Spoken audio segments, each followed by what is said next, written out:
Question number 3. From the given figure, write the following. आपके सामने students एक figure given है और इस फिगर में हम लोगों को क्या करना है, पॉइंट्स लिखना है। सबसे पहले क्या देखा मैंने, द कोऑर्डिनेट ऑफ ए। तो हम सबसे पहले ए को ढूंढेंगे। इट इज़ ए और इस ए के पॉइंट हैं आपके 1,1। Now the abscissa of point B. Point B की जो एबेसिसा है वो कहाँ है, तो सबसे पहले पॉइंट बी को ढूंढना है। Here is point B.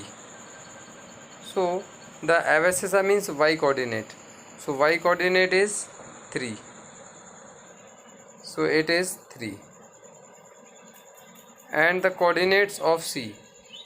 तो हम सबसे पहले सी को ढूंढेंगे और सी लिखा हुआ है हमारा ये, और सी कोऑर्डिनेट पर लिखा हुआ है -4 -1। ये मैंने लिखे हुए हैं, आपकी बुक्स में नहीं है। ये ढूंढ के आप लोग को लिखना पड़ेंगे जैसे मैंने आपको बताया हुआ है। एक्स की तरफ ट्रैवल करेंगे तो वो एबेसिसा होगी, जब वाई की तरफ ट्रैवल करेंगे तो वो ऑर्डिनेट पॉइंट्स होंगे। अब ऑर्डिनेट और एबेसिसा दोनों को लिखेंगे। सबसे पहले abscissa, after that ordinate.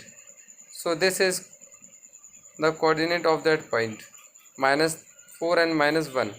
So -4 is abscissa and -1 is ordinate. So point of this coordinates of this point C are -1, -4, -1. Ordinate of D। तो हम सबसे पहले D पॉइंट को ढूंढेंगे। Here is D point and the ordinate means y point. Ordinate means point y. Point y का जो ordinate यानी by coordinate होगा उसे हम लिखेंगे -3 and the point identified by -2, -2. So here is E and point identified by 3 -k और +2.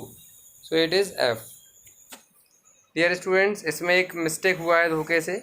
एबेसिसा of point B means point B है, उस पर एबेसिसा होता है एक्स कोऑर्डिनेट, तो वो आप -2 लगाइएगा। यहाँ पर धोखे से ये गलती लिख गया है, इसको आप लोग क्या करेंगे, -2 लिखेंगे।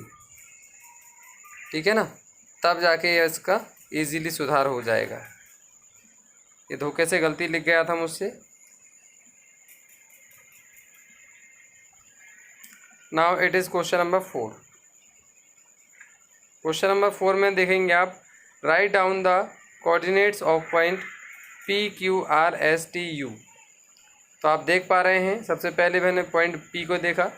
सो पॉइंट P के कोऑर्डिनेट्स हैं, एक्स की एक्सिस है जो एक्स एक्सिस, उस पर मूवमेंट है मेरा 2 और वाई एक्सिस पर जो मेरा मूवमेंट है 1 और 2 के बीच में है। तो 1 और 2 के बीच में होगा 1.5। 1.5 को कहेंगे हम लोग 3/2।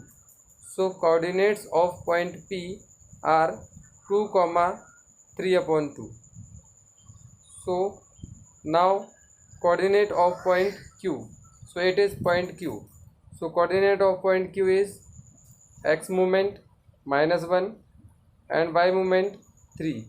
So it is 1, 3. अब आप इसे -1 बना लीजिएगा, ये भी गलती लिख दिया थोड़े से। So it is -1।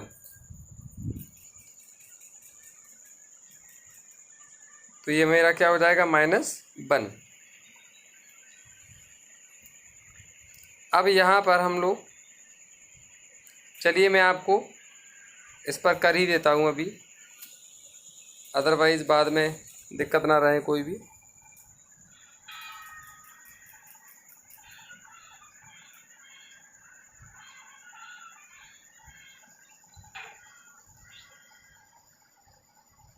So it is -1।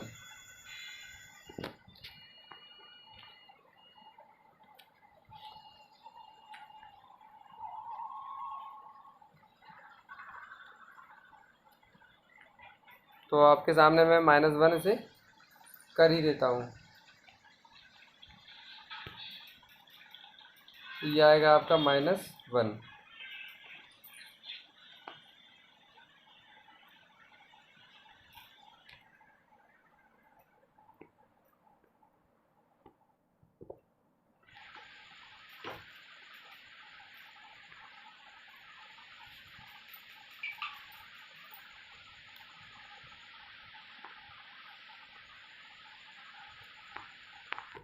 इस तरह से -1 हो जाएगा आपका ये मैंने आपको यहीं सुधार दिया है, जिससे कि कोई टेंशन नहीं होगी बाद में। Now here is next point is, अब आप देख पा रहे होंगे मैंने यहाँ -1 इसे कर दिया है। अब यहाँ पर अगला पॉइंट है हमारा पॉइंट PQ, उसके बाद है R। तो हम R पे देखेंगे कि मेरा x एक्सेस पर जो मूवमेंट है वो क्या है 1 2 एंड 3 यानी -3, और y एक्सेस पर जो मूवमेंट है वह 1 और 2 के बीच में यानी कि 1.5 को कहते हैं हम लोग 3/2। सो -3, 3/2, these are the coordinate of point R. Similarly here is point S. So it is point S. So x movement on x axis -1 and -2. So it is -2, and on y axis it is -3. So the coordinate of S -2, -3, and coordinate of T 1, -3/2 and U 3, -3। अब आप पहचानना तो आ ही गया होगा, इसलिए मैंने जल्दी जल्दी बता दी है। अब ये है आपका क्वेश्चन नंबर 5। इसे आप अपने आप से करेंगे, जैसा कि मैंने क्वेश्चन नंबर 4 आपको करके दिखाया है और क्वेश्चन नंबर 3 मैंने करके दिखाया है ना। क्वेश्चन नंबर 3 और 4 को कॉपी करेंगे क्वेश्चन नंबर 5 को।